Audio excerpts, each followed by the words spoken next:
আজকের lunch recipe তো এটা এটা হলো চিচিঙ্গা, এটা ভাজা করব। কুমড়োটাও ভাজা করব। এটা হলো পাট শাক ভাজা হবে। আর এটা হলো পটল, এটা হলো ভেজে বাটা হবে।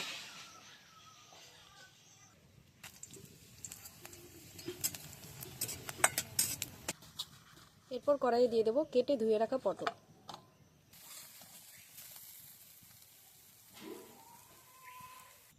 তেলটা গরম হয়ে গেছে, এবার এর মধ্যে দিয়ে দেবো কাঁচা লঙ্কা চেরা। এবার দিয়ে দেবো একটুখানি হলুদ।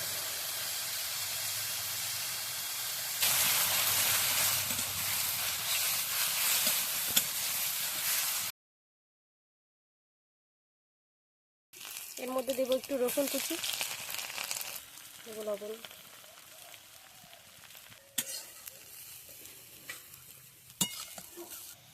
এরপর এর মধ্যে দিয়ে দেবো রসুন কুচি।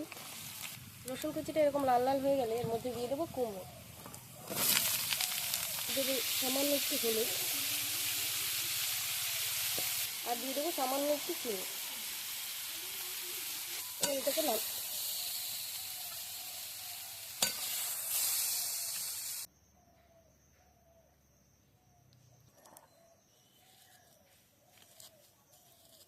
এবার এটাকে মিশিয়ে নেব।